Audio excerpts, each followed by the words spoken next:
வணக்கம் நேயர்களே, இன்னைக்கு வண்ணத்திரை நிகழ்ச்சியில் சங்கு சக்கரம் திலீப் சுப்பராயன், நிகேஷ், சுவாசிகா, கார்த்திக் இன்னும் 10க்கும் மேற்பட்ட குழந்தை நட்சத்திரங்கள் இவங்களோட புன்னகை பூ கீதாவும் நடிச்சிருக்காங்க. இந்த படத்தோடைய கதை, திலீப் சுப்பராயன் குழந்தைகளை கடத்தி விற்பவர். 10க்கும் மேற்பட்ட குழந்தைகளை பேய் இருக்குன்னு தெரியாம ஒரு பங்களாக்குள்ள கொண்டு போய் அடைச்சு வைக்கிறாரு.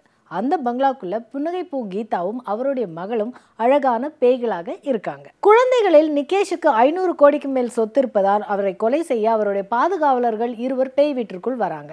அதே மாதிரி பேய் இருக்கிற இந்த பங்களாவிலிருந்து பேயை விரட்டிட்டு பங்களாவை இடிச்சு ரியல் எஸ்டேட் பிசினஸ் செய்ய பங்களாவுக்கு வெளியில இருந்து 2 பூசாரிகள் பூஜை செய்யறாங்க. குழந்தைகள் தீயவர்களிடமிருந்து எப்படி யாரால் பாதுகாக்கப்பட்டனர்? தீயவர்களுடைய நிலைமை என்ன? பேய்களால் அந்த வீட்டில் தொடர்ந்து இருக்க முடிந்ததா இல்லையா? போலீசாரின் நடவடிக்கை என்ன? இதெல்லாம் தான் இந்த படத்துடைய மீதி கதை. அருமையா இருந்தது, ரொம்ப நல்லா இருந்தது, எனக்கு ரொம்ப பிடிச்சிருந்தது. ரொம்ப காமெடியா இருந்துச்சு, எனக்கு ரொம்ப படம் பிடிச்சிருச்சு. It was so nice. படம் சூப்பரா இருந்தது, காமெடியாவும் நல்லா இருந்துச்சு, சூப்பரா இருந்தது. ஆக்ட் பண்ணதை விட பார்த்தது தான் ஜாலியா இருந்தது. செம்ம, பார்த்தது தான் ஜாலியா இருந்துச்சு, சூப்பரா இருந்தது, செம காமெடியா இருந்துச்சு. ஃபர்ஸ்ட் பேய் மூவி நான் பார்த்தது, சூப்பரா இருந்துச்சு. Excellent movie to enjoy with the kids, super family entertainer.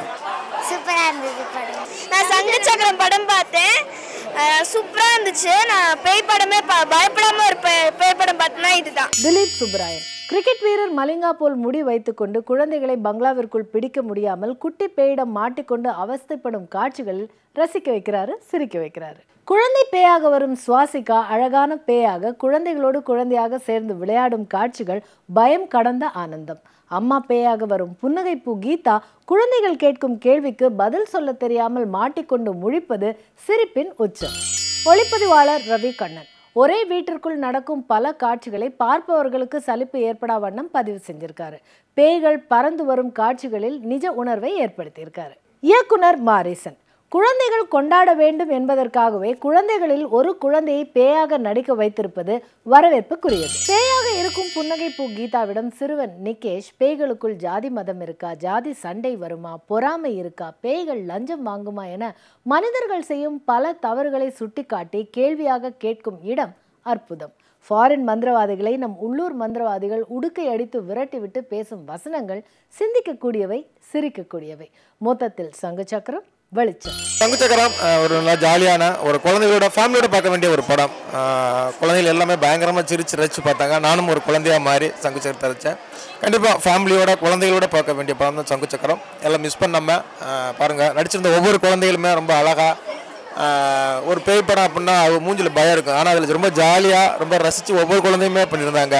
ஃபேமிலியோட போய் பாருங்கள், அது குழந்தையோட போய் பார்க்க வேண்டிய படம். எல்லாம் குழந்தையோட பாருங்கள். ஜாலியாக ஒரு பேய் படம் பார்க்காம ஒரு ஜாலியான ஒரு காமெடி பேய் படம் பார்த்தது மாதிரியே இருக்கும். என்ஜாய் பண்ணுங்கள். நன்றி.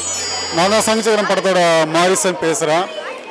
இது வந்து முழுக்க குழந்தைகளுக்கு உண்டான படம்ன்றது பார்த்தீங்கனாலே தெரியும். அவ்வளோ என்ஜாய் பண்ணி பார்த்துருக்காங்க.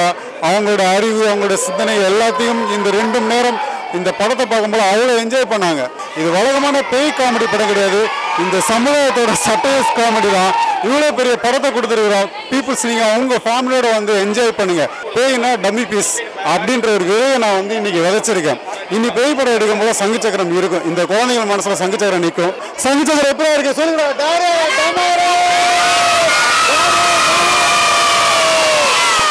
இது போல டாரே டமாரே.